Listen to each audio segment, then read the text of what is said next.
It had been a long, tiring day at work. It was quiet as I waited alone for the train. It was a bit after midnight and so dark that I could only see the square foot around me that the small light illuminated. Fortunately, I wasn't stuck waiting long for the train. Eagerly, I ran in the second the doors opened. There were only 2 other men in the compartment, not unusual for this time of night. The place reeked of smoke from the older man huffing on a cigarette. He took another long drag of it and watched me as I came in and took my seat. I sat and looked up at the other man, sitting across from the smoker. He was only about 5 seats away, but his face was hidden by his hood, so I had trouble making out his features. His eyes, though, I could see those clearly.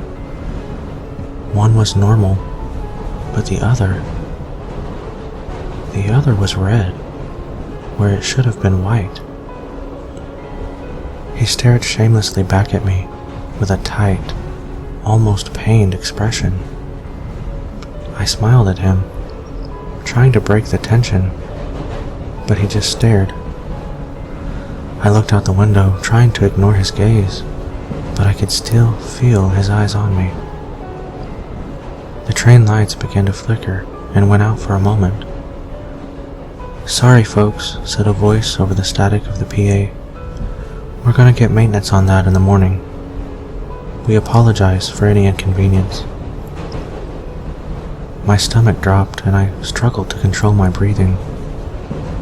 I reminded myself that there was no reason to be afraid of the dark, that I was a grown man, a tax-paying adult who, oh thank God, the lights were back. I hadn't even realized my eyes were squeezed shut. Sighing, I opened them to see the man's unsettling eyes staring directly into mine, from only 2 seats away now. Bewildered, I looked over at the older man who hadn't moved from his seat. He took another long drag from his cigarette and coughed, acting like nothing had happened. The train rumbled down the tracks.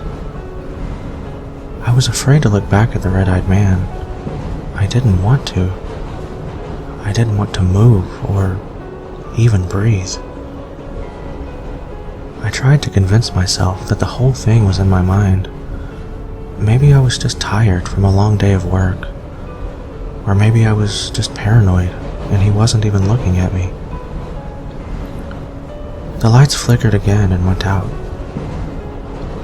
I held my breath, waiting for the lights to come back. After a moment, they did. And he was in the seat next to me, his face only a few inches away from mine. I leaned back. "What the hell? What are you doing, man?"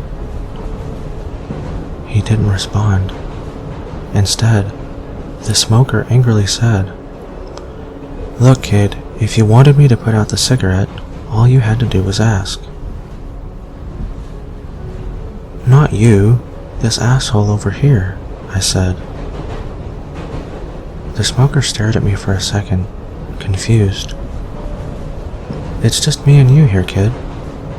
Are you alright?" The red-eyed man hadn't moved or responded at all. The lights went out again.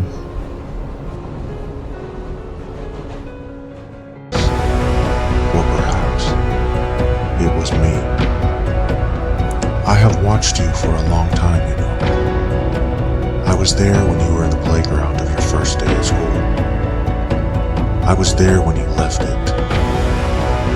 I was there when you had your first kiss. All these happy memories, and yet you never